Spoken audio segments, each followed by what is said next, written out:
This Dvar Torah is for Wednesday, Parashat Ki Tetze. We started on Tuesday with the halachot that have to do with Birkat Mazon. We continue on the same subject. היה אוכל בבית זה, ופסק סעודתו והלך לבית אחר. If he was eating a meal in one house, and he stopped in the middle of the meal, he moved to another house to continue his meal. וקראו חברו, או שהיה אוכל, or maybe he was eating one place, וקראו חברו and his friend called him, ידבר עמו to speak with him, ויצא לו לפתח ביתו וחזר. And he went outside of the door of his house, and then he came back. הואיל ושינה מקומו, in both of these places, since he changed the place where he was eating his meal, צריך לברך למפרע על מה שאכל. He should do say ברכת מזון what he ate already. וחוזר ומברך בתחילה, המוציא, ואחר כן יגמור סעודתו. And then he starts again by saying המוציא for a second meal. Since he moved from one house to the other, or he went outside the house and came back, it's considered to be two separate meals.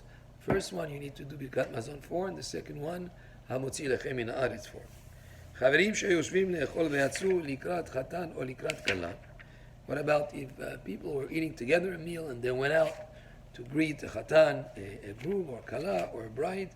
אם הניחו שם זקן או חולה, if they left inside the house an elderly person who could not join them to go outside to greet the groom or the bride, or if there was somebody who was ill who could not go out with them and he stayed at the table where they were eating, חוזרים למקומן וגומרים סעתן ונצחים לברך שנייה. They can go back and finish the seudah. Since there was a person that stayed there, then it's considered as if the meal was not broken. They were together as a group eating. One of them stayed, they went out, they came back, then they can join again and continue the seudah and do the bracha at the end of that meal. ואם לא הניחו שם אדם כשהם יוצאים, צריכים ברכה למפרע וכשהם חוזרים צריכים ברכה לכתחילה. But if nobody was left there inside at the table of the meal, then because of that, what they should do is they do a berachot to finish that first meal. They go out, they greet the chatan and kala, and then they come back and start again a new meal with its own first bracha and birkat mazon after it. וכן אם היו מסובין בשתייה או לאכול פירות. And also same thing applies if they were just together, reclining, they're sitting together formally to drink or to eat fruits. שכל המשנה מקומו לפסק אכילתו, any person who changes his place in the middle of that gathering for eating, then he went out, when he comes back, he stopped, then he has to do again a bracha for finishing the one before, and a bracha for starting the next one. והמשנה מקומו מפינה לפינה בבית אחד, but what about if he changed in the same house, in the same room?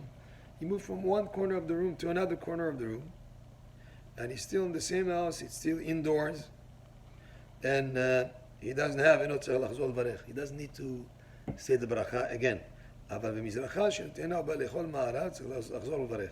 But he brings here, if he was sitting on the east side of a fig tree, and he moved to the other side of the fig tree, then he has to go to say a bracha. Is considered to be as two separate meals. But if he was in the same room, there is walls around it, it encloses it, it moves from one corner to the other, it's still considered to be in the same place, and then he doesn't need to say another beracha to finish.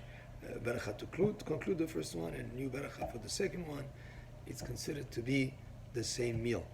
And these halachot are important because obviously we eat every day we have meals, and it's very important mitzvah to say berachah after we finish a meal, and of course before we say a bracha also before the meal. And these halachot direct us on the proper way to do this mitzvah. Baruch Adonai le'olam, amen ve'amen.